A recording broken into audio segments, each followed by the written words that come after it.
السلام علیکم۔ بسم اللہ الرحمن الرحیم۔ آج کی اچھی بات ہے قرآن پاک سورہ حدید 3 نمبر آیت ہے۔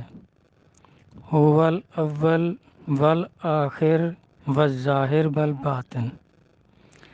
تو اس کی مختصر میں تفسیر عرض کروں گا، اور اس سے اچھی اگر کسی کے علم میں ہو تو وہ بھی ضرور ارشاد فرما دیں، ہمارے علم میں بھی اضافہ ہوگا، کیونکہ علم سمندر ہے۔ یہ سارے کا سارا تو نبیوں کو آتا تھا، باقی جو ہے اس کا کچھ حصہ جو جس کے نصیب میں ہے اس کو آ جاتا ہے۔ تو اس پر تو سب متفق ہیں، هو الاول، کہ سب سے پہلے ہمیشہ سے صرف اللہ کی ذات تھی اور کچھ نہیں تھا۔ سب بزرگ اولیاء کرام اور علماء بھی اس پر متفق ہیں کہ سب سے پہلے ہمیشہ سے صرف اللہ کی ذات ہے، باقی سب کچھ بعد میں پیدا ہوا ہے۔ بعد میں اللہ تبارک تعالیٰ نے جیسے سب سے پہلے نبی علیہ الصلوۃ والسلام کا نور پیدا فرمایا، اپنے نور سے نبی علیہ الصلوۃ والسلام کا نور علیحدہ کیا۔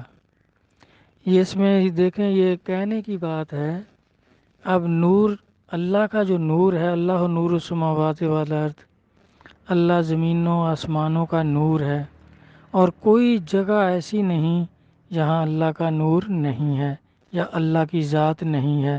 اللہ تبارک تعالیٰ ہر جگہ ہر وقت موجود ہیں۔ تو اللہ اپنے نور کو علیحدہ کس طرح کرے گا جب سب جگہ پہلے ہی موجود ہے؟ کون سی ایسی جگہ ہے جہاں اللہ کا نور نہیں ہے یا اللہ کی ذات نہیں ہے؟ تو پھر تو اسی جگہ علیحدہ کر سکتا ہے جب ہر جگہ موجود ہیں۔ جس طرح دیکھیں، اللہ تبارک تعالیٰ نے یہ زمین کی پیدائش جب کی ہے تو سب سے پہلے یہ روایات میں، اسرائیلیات میں، سب جگہ نبیوں کی تعلیم میں موجود ہے کہ سب سے پہلے اللہ تبارک تعالیٰ نے ہوا کا سمندر پیدا کیا اور اس کے اوپر پانی کا سمندر رکھ دیا، اور اس کے اوپر زمین رکھ دی، اور پھر یہ زمین جو تھی وہ ہل رہی تھی، تو اللہ تعالیٰ فرماتے ہیں پھر میں نے اس کے اوپر پہاڑ گاڑ دیے تاکہ یہ ہلنے سے رک جائے، تو زمین پھر ساکت ہو گئی، قائم ہو گئی۔ آپ دیکھیں، وہ پانی کے اوپر رکھی ہے، تو اس پانی میں آپ پانی سے پانی کو کیسے علیحدہ کریں گے؟ وہی سمندر، آپ دیکھیں ان کے بیچ میں زمین رکھ دی ہے، تو اس زمین کے چاروں طرف پانی ہی پانی تھا اور پانی ہی پانی اب بھی ہے۔ تو جب وہ جو سمندر تھا، اب اس کا کوئی نام نہیں تھا، صرف سمندر تھا۔ نیچے ہوا کا سمندر ہے، اب بھی ہوا دیکھیں پانی کی لہروں کو اٹھا کے سمندر سے لاتی ہے اور کنارے پہ ٹچ کر کے نکل جاتی ہے ہوا، اور پانی واپس چلا جاتا ہے۔ تو وہ جو سمندر تھا اس کا اس ٹائم کوئی نام نہیں تھا، صرف سمندر تھا۔ بعد میں دنیا آباد ہو گئی، یہ کائنات آباد ہو گئی، تو پھر ملک بن گئے، جیسے یہ ہندوستان۔ اب اس کے ساتھ جو سمندر لگتا تھا اس کا نام انہوں نے بحرہ ہند رکھ لیا کہ یہ ہند کا سمندر ہے، اور اس کے آگے جب چلے گئے تو پھر عرب کا علاقہ آ گیا تو اس کا نام بحرہ عرب ہو گیا۔ اب آگے روم کا علاقہ آ گیا تو اس کا نام بحرہ روم رکھ لیا۔ تو بحر روم، بحر عرب، تو بحر ہند، تو سمندر تو ایک ہی ہے، کیا راستے میں اس کے بیچ میں کوئی دیوار آ جاتی ہے، کوئی علیحدہ ہو جاتا ہے؟ وہی سمندر ہے، نام علیحدہ علیحدہ ہیں۔ اسی طرح اللہ نے اپنے نور سے جب سرکار کا نور، اس کا نام رکھ دیا ایک حصے کا۔ اللہ کا نور بھائی تقسیم کیسے ہوگا؟ نام ہے، اور روحیں بھی جو ہیں، نبی پاک صلی اللہ علیہ وسلم نے فرمایا میں نور اللہ کا ہوں اور دنیا نور میرا ہے، اور یہ روح جو ہیں یہ اللہ تعالیٰ فرما رہے ہیں یہ میرا حکم ہے۔ قرآن پاک میرا کلام ہے۔ تو اللہ کا کلام، اللہ کا نور، اللہ کا حکم، اللہ کا نور، نبی علیہ الصلوۃ والسلام اللہ کا نور۔ قرآن پاک میں اللہ فرماتا ہے نور مبین، کہ میں نے آپ کے پاس اپنا نور اور روشن کتاب بھیجی ہے۔ تو اس طرح بھائی یہ اس سے علیحدہ کیسے ہو سکتا ہے؟ تو اس کے نام ہیں، جس طرح سمندر کے نام ہیں، سمندر ایک ہی ہے، اس طرح ذات تو وہی ہے، نور ہی نور ہے۔ اور جیسے بلے شاہ صاحب کہتے ہیں پہلے کیا تھا، نور و نور تجلی تھا، نہ بندہ تھا نہ اللہ تھا، یعنی اس ٹائم اس کا بندگی کرنے والا کوئی نہیں تھا، بندہ نہیں تھا، تو اس کو اللہ نہیں کہتے تھے، وہ ذات تھی۔ تو سب سے پہلے وہی تھا، بعد میں اب دیکھیں پھر والآخر، اس میں مغالطہ لگتا ہے۔ یہ علماء جو تفسیر کرتے ہیں کہ جب سب کچھ فنا ہو جائے گا، قیامت آئے گی، سب کچھ فنا ہو جائے گا، تو پھر اللہ ہی اللہ رہ جائے گا، ذات رہ جائے گی، سب کچھ فنا ہو جائے گا۔ لیکن میرا بھائی دیکھیں اس میں یہ صرف زمین و آسمان فنا ہوں گے، یا وہ مخلوق جو جس کا اس طرح اللہ سے تعلق نہیں ہے وہ فنا ہو جائے گی، جس کو مادہ کہتے ہیں۔ لیکن ارواح کے بارے میں چاہے نبیوں کی ہیں، ولیوں کی ہیں، مومنین ہیں، چاہے کفار ہیں، یہ ان کی جو روحیں ہیں ان کے فنا ہونے کا کہاں لکھا ہوا ہے؟ کہیں بھی ذکر نہیں ہے کہ یہ روحیں بھی فنا ہو جائیں گی، یہ بالکل فنا نہیں ہوں گی۔ جس طرح دیکھیں سورۃ بقر 78، 79، 80، 81، یہ 4 آیات ہیں۔ اللہ تبارک تعالیٰ اس میں کیا فرما رہے ہیں؟ یہ مولویوں کے بارے میں ہے کہ یہ جو حافظ ہیں، قرآن کے حافظ، 78 نمبر آیت کا ترجمہ ہے، آپ دیکھ سکتے ہیں کہ یہ جو حافظ ہیں یہ صرف زبانی پڑھنا جانتے ہیں، ان کو شعور نہیں ہے کہ قرآن پاک کا مطلب مقصد کیا ہے۔ اب اللہ فرما رہے ہیں کہ ان کو شعور نہیں ہے، تو پھر یہ کیسے کہہ دیتے ہیں کہ بھئی آخر میں صرف اللہ رہ جائے گا، باقی سب فنا ہو جائے گا؟ اس کے آگے دیکھیں اگلی آیت میں ہے کہ اللہ تعالیٰ فرماتے ہیں یہ من گھڑت کتابیں لکھتے ہیں، کہتے ہیں یہ بھی آسمانی کتابیں ہیں۔ جس طرح یہ تویز گنڈے کی انہوں نے کتابیں لکھی ہیں، یہ احمد رضا کی ہے، شمع شبستان رضا، کہتے ہیں یہ نوری علم ہے، نوری تویزات ہیں۔ اور یہ اب ہری پگڑیوں والے جو ہیں، دعوت اسلامی والے، تویزات اطاریہ، یہ کتابیں انہوں نے من گھڑت لکھی ہوئی ہیں، نہ قرآن میں کوئی تویز ہے نہ حدیث میں کوئی تویز ہے۔ تو اس طرح پھر اللہ تعالیٰ فرماتے ہیں کہ یہ من گھڑت کتابیں لکھتے ہیں، خود لکھتے ہیں، کہتے ہیں یہ بھی آسمانی کتابیں ہیں، اور اس کی کمائی کھاتے ہیں، یعنی تویز بیچتے ہیں۔ تو اللہ تعالیٰ فرماتے ہیں یہ خرابی ہے، اس کی کمائی جو ہے ان کے لیے، اس میں کوئی خیر و برکت نہیں، خرابی ہے۔ تو آگے کہتے ہیں کہ دوزخ کی آگ تو ہمیں چھو بھی نہیں سکتی، گئے بھی تو چند دن۔ اللہ تعالیٰ فرماتے ہیں کیا میرا ان سے کوئی وعدہ ہے کہ انہیں دوزخ سے نکالوں گا؟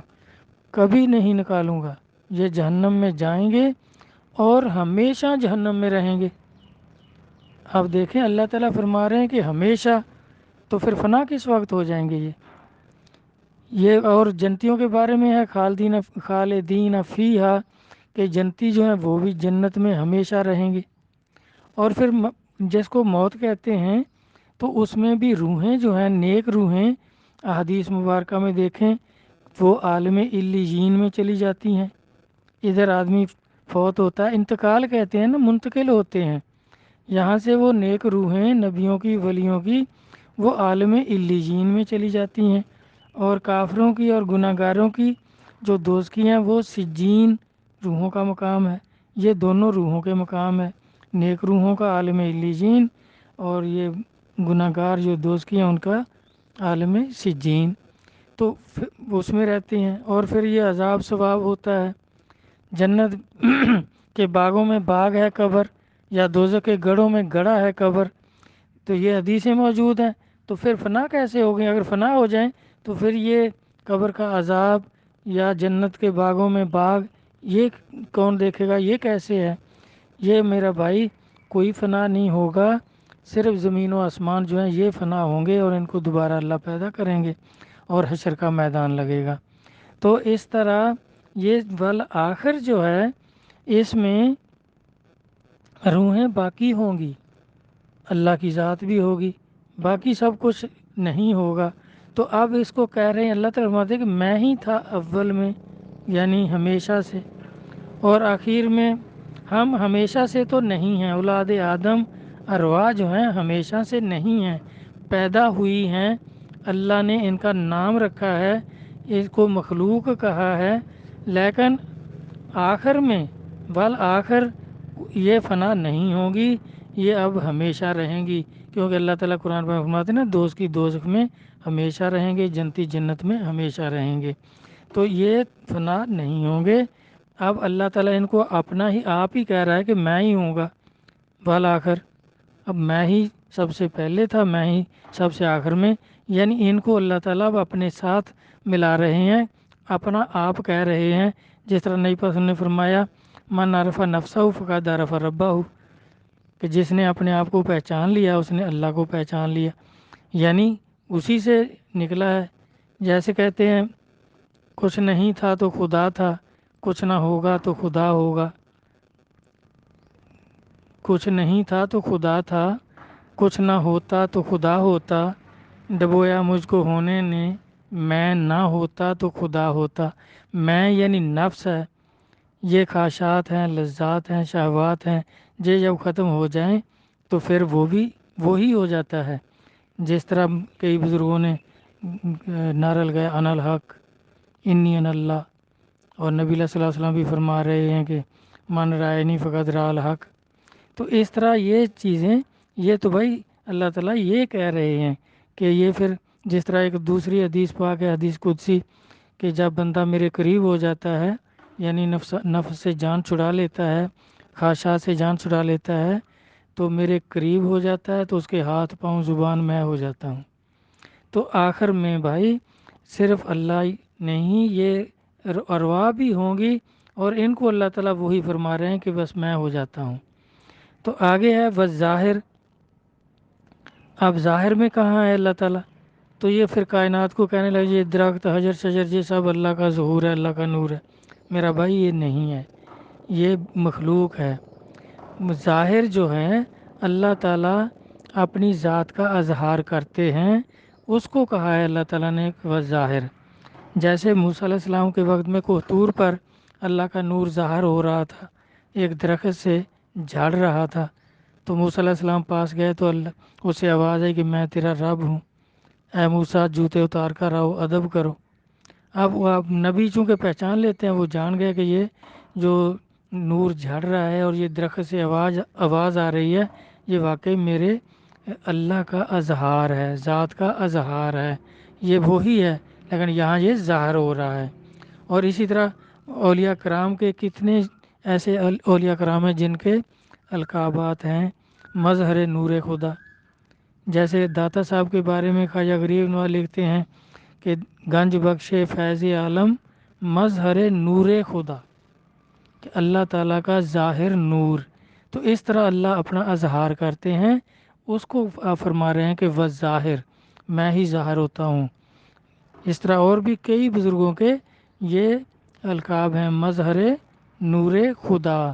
تو یہ کوئی نعوذ باللہ جھوٹ نہیں بولا بزرگوں نے، بالکل حق ہے، اللہ کا اظہار اسی طرح ہوتا ہے، کبھی درخت کے ذریعے اور حضور کی امت میں اولیاء کرام کے ذریعے، اس کا اللہ تعالیٰ اپنی ذات کا اظہار کرتے ہیں۔ والباطن، اس کو آپ جیسے مرضی سمجھ لیں کہ چھپا ہوا بھی وہی ہے، جس طرح اللہ تعالیٰ میں کنت کنز مخفی، کہ میں ایک چھپا ہوا خزانہ تھا، اور اللہ تعالیٰ جب میں نے چاہا کہ میں اپنا اظہار کروں، اس چھپے خزانے کو ظاہر کروں، تو میں نے آدم کو پیدا کیا۔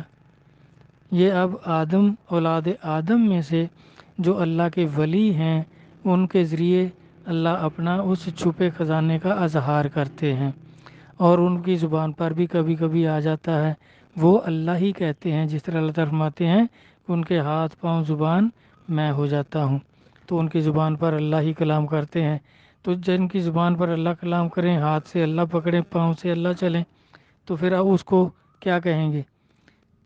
کیونکہ کہنے کے اوپر پابندی ہے شریعت کی، اس لیے کہتے نہیں ہیں، باقی ہوتا تو اسی طرح ہے جو کچھ اللہ فرما رہے ہیں۔